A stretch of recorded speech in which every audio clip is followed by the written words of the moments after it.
I remember I was actually speaking with a group of students. We do a lot of work with kids, particularly a lot of kids involved in the juvenile justice system.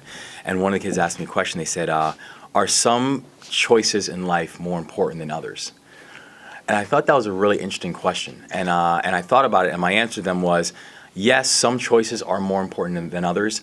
The problem is we don't know the difference between which ones are which. And so hopefully that, I wanted people to understand that the larger holistic nature of our entire society and our entire community is that, in many cases, kids are making decisions that they think are the best decisions that are standing directly in front of them. So part of our larger job is to make sure that we're broadening up their eyes about what potential is actually out there and what things they can actually do.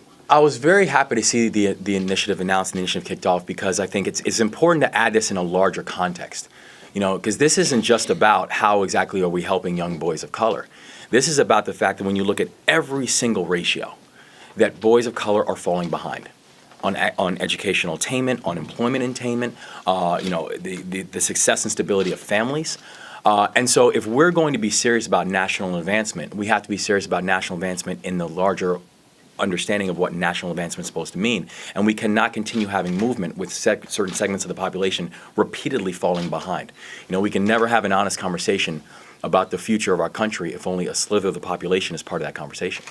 And so I applaud the fact that we're making this part of a bigger national conversation because our just community development and competitiveness depends on it. We need to be able to get more philanthropic involvement in some of these issues. We need to make sure that people understand that this is a bigger issue. It's not just about those kids and those communities, but it's about all of our communities. And I applaud the fact that the president was using that platform in the bully pulpit for that.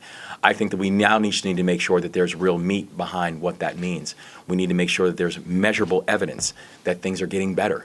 We need to make sure that we're putting platforms in place for these type of opportunities to actually mean something. And so I was excited about the announcement. I'm looking forward to really being able to push and prod to make sure that we have genuine sustainable movement around this as well, because the numbers that we're seeing for so many kids, and particularly for so many boys of color, we can't, from an economic, from a social, or from a moral standpoint, continue to allow these numbers to look at how they are. It's not going to be good for any of us in the long term. What I think this book has done? It's given me a sense of courage that I didn't realize that I had before. I think for a lot of my life, you kind of grew up with this sense of there's a term in psychology called the imposter syndrome. And what the imposter syndrome is when you find yourself in places that you just feel like you don't belong. And you feel like this imposter, and you're constantly waiting for someone to kind of find you out. It's like, well, how did you end up in this room? It's like, oh, yeah, sorry, I did kind of sneak in. But then I realize now that I don't suffer from that anymore. I belong. I have a contribution, I have a voice, I have a point of view, and I plan on using it. And I think what the book has helped me do, first of all, it's made me, and just knowing Wes, period, has made me more humble, has made me more thankful, has made me more appreciative for the people who I had in my life who frankly saw something in me before I was even prepared to see it in myself, who believed in me in a way that I don't think I had the wherewithal to understand in my own life. And I think it's given me a much greater sense of appreciation.